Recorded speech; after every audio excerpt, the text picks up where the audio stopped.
Oke, Assalamualaikum warahmatullahi wabarakatuh. Selamat sore teman-teman semuanya. Saya izin memperkenalkan diri. Kenalkan nama saya Hafiz Muhammad Riza. Teman-teman bisa panggil saya Hafiz. Saya dari Politeknik STTT Bandung, Formasi Peranata Hubungan Masyarakat. Pada kesempatan kali ini, kita akan melakukan sebuah diskusi ringan mengenai kode etik ASN dan saya yang akan memandu jalannya diskusi kali ini sebagai moderator.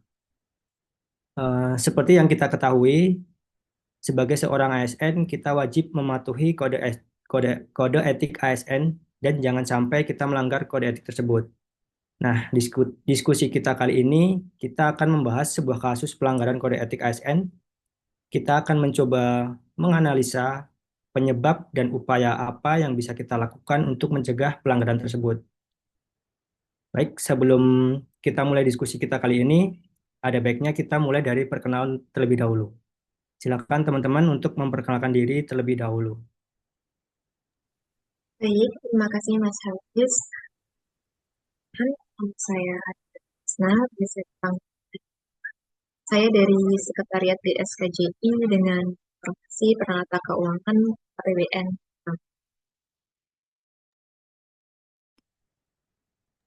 Baik, Baik, selanjutnya. perkenalkan, saya Devia Pertiwi, biasa dipanggil Tiwi. Saya dari Satker Biro Umum dengan formasi perawat rampil. Baik, salam kenal Mbak Tiwi. Yang selanjutnya,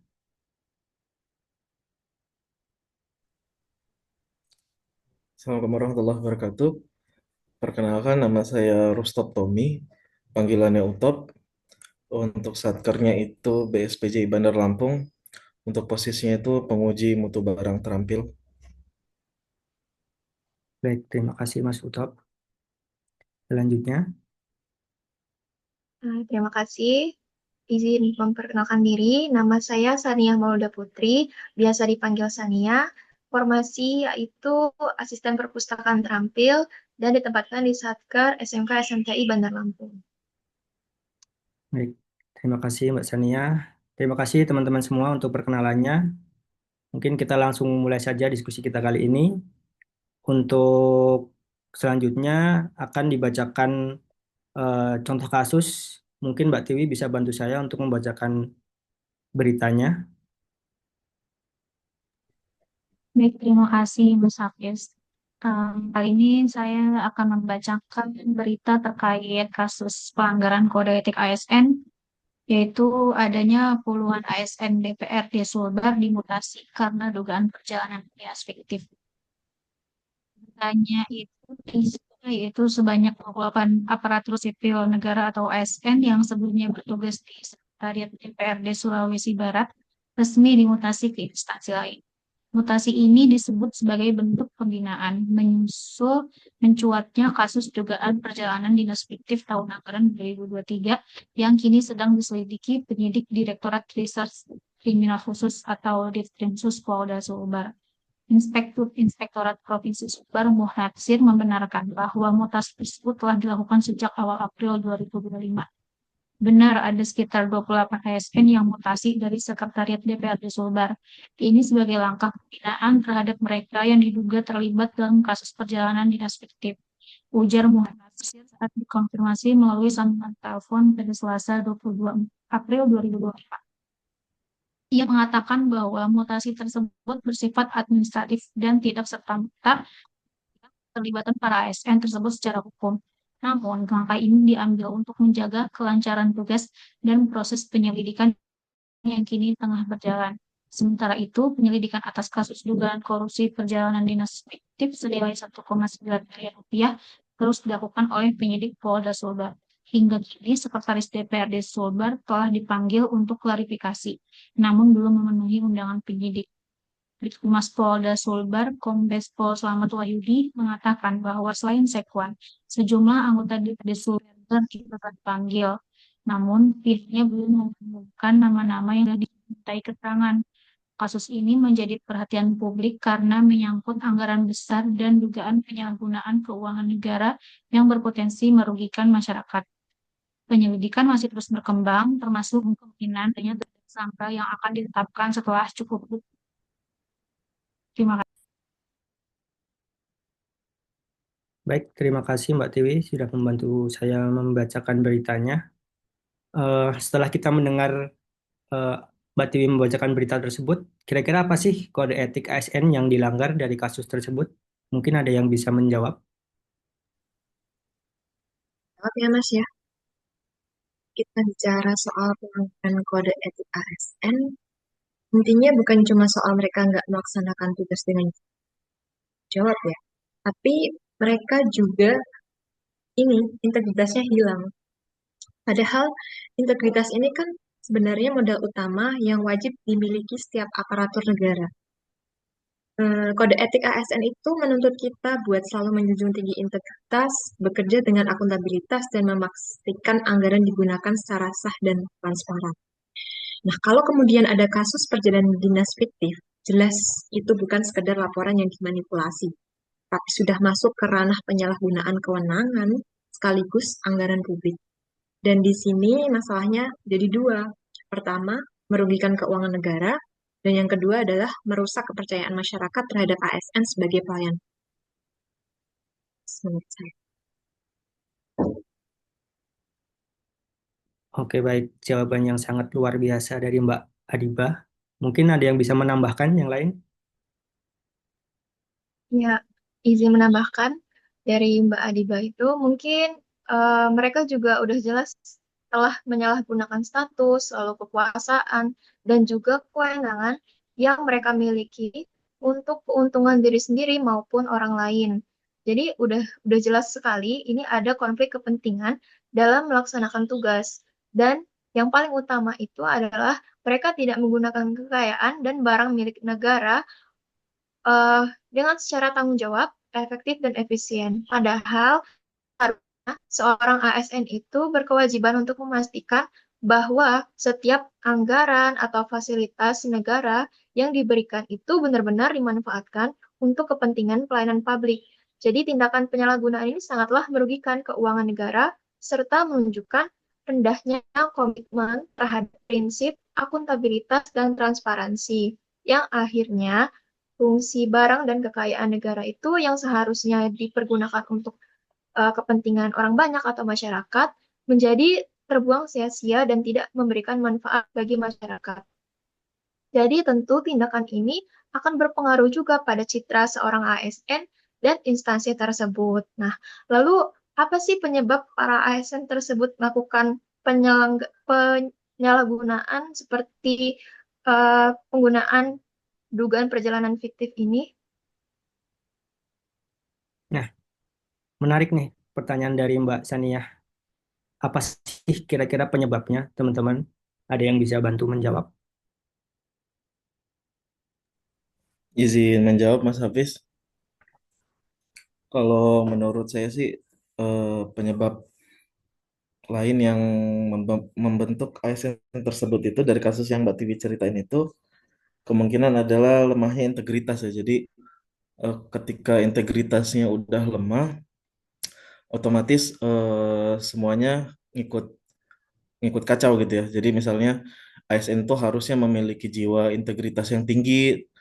Jadi ketika misal integritasnya dia rendah, otomatis mudah kegoda dengan hal-hal seperti itu, seperti misalnya pungli, terus manipulasi data, gratifikasi ataupun penyalahgunaan kewenangan lainnya. Jadi eh, kemungkinan bisa jadi sih kemungkinan juga karena ada kebiasaan lama mungkin ya. Jadi mungkin sebelumnya eh, perjalanan fiktif itu aman-aman aja, tapi ternyata oh ada yang tahu loh gitu. Jadi perlu role model juga sih. Role model pimpinan itu gimana dia harus menunjukkan integritasnya biar bawahannya itu ikut ambil adil dalam pembentukan integritas sebagai seorang ASN gitu Mas Habis. Oke, baik. Terima kasih Mas Utop. Kira-kira ada yang bisa menambahkan lagi selain jawaban dari Mas Utop? Saya, Mas. Ya. Ya, saya mau nambah dari jawaban Mas Utop tadi. Menurut saya penyebabnya itu juga bisa dari diri ASN-nya itu. Jadi kurangnya kesadaran ASN itu akan nilai dasar ASN yang berakhlak, terus kode etik perilaku ASN yang harus dipegang oleh setiap ASN. Itu juga bisa menjadi penyebab. Lalu juga tekanan eksternal dari luar seperti kondisi ekonomi ASN itu yang dia tuh merasa penghasilannya itu kurang gitu untuk mencukupi kebutuhan dia. Jadi dia menghalalkan mencari jalan pintas yaitu dengan memasukkan perjalanan dinas dia sendiri. Seperti itu sih yang menjadi penyebab salah satunya. Oke, baik. Eh, dari jawaban Mas Utop dan Mbak Tiwi tadi, eh, kira-kira upaya apa sih yang harus kita lakukan sebagai seorang ASN agar terhindar dari hal tersebut? Ada yang bisa menjawab? Izin menjawab lagi ya Mas Hafiz. Ya. Jadi seperti yang saya bilang sebelumnya, biar ASN terhindar dari hal-hal yang seperti tadi disampaikan Mbak Tiwi itu, yaitu penguatan integritas seorang ASN ya, di mana seperti kita sekarang di agenda 2 dibahas tentang nilai-nilai mengenai berakhlak, seperti berorientasi pelayanan, akuntabel, kompeten, harmonis, loyal, adaptif, sampai kolaboratif ya. Jadi itu sebagai acuan dasar seorang ASN biar membentuk integritas tersebut. Selain itu juga kode etiknya itu harus dipahami lebih baik ya, sehingga ketika kita memegang teguh kode etik, terus pimpinan juga bisa menjadi role model, otomatis insya Allah integritas seorang ASN itu bisa terbentuk dengan baik, sehingga hal-hal yang seperti tadi disampaikan itu bisa kita hindarkan secara bersama-sama gitu, karena semua orang itu ikut berpartisipasi aktif untuk saling memantau gitu. Gitu aja mungkin kalau dari saya Mas Hafiz. Oke. Izin Ada lagi? menambahkan ya Mas Hafiz. Ya, silakan. Benar sih yang disampaikan Mas Utop itu saya setuju. Tapi selain dari penerapan nilai berakhlak dan kode etik, itu juga kita harus ada pengendalian dari diri sendiri. Pengendalian dan diri sendiri itu dan kesadaran itu sangat penting untuk diterapkan oleh setiap ASN. Artinya apa? Ya kita perlu melatih pengendalian diri dengan nggak menggunakan jabatan buat kepentingan pribadi. Selain itu, gaya hidup juga perlu dijaga supaya tetap sederhana. Kalau kita terbiasa hidup berlebihan, godaan untuk mencari tambahan dengan cara yang nggak sah tuh pasti lebih besar. Padahal resikonya berat banget kan kita tahu. Mulai dari sanksi pemecatan, ancaman pidana, sampai hancurnya reputasi sebagai pelayan. Cukup sih, Mas. Oke, baik. Terima kasih Mbak Adiba. Ada lagi yang bisa menambahkan?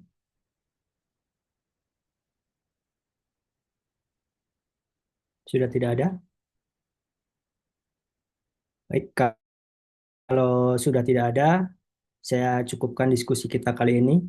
Diskusinya cukup menarik ya teman-teman. Kalau bisa saya simpulkan dari diskusi kita kali ini bahwa kasus perjalanan dinas fiktif menunjukkan pelanggaran serius terhadap kode etik ASN yang melukai integritas, akuntabilitas, dan juga tanggung jawab seorang ASN. Penyebab utamanya itu adalah lemahnya integritas, budaya lama yang salah yang masih diterapkan, serta kurangnya teladan seorang pimpinan. Nah, upaya pencegahannya itu bisa dilakukan melalui penguatan nilai berakhlak, penegakan kode etik, kepemimpinan yang menjadi role model, serta pengendalian diri agar ASN tetap jujur, profesional, dan menjaga kepercayaan publik. Mungkin itu kesimpulan yang bisa saya ambil dari diskusi kita kali ini. Sedikit menambahkan juga, sebagai seorang ASN, apalagi kita teman-teman semua, kita ASN baru, mari teman-teman dalam menjalankan kewajiban dan tanggung jawab kita sebagai seorang ASN, kita wajib menjaga dan mematuhi kode etik ASN supaya kita bisa menjadi seorang ASN yang profesional, yang mampu melayani masyarakat dengan baik, yang mampu memberi contoh baik kepada masyarakat. Mungkin itu saja dari saya. Saya izin menutup diskusi kali ini. Terima kasih teman-teman semuanya. Wassalamualaikum warahmatullahi wabarakatuh. Waalaikumsalam Suatu warahmatullahi wabarakatuh.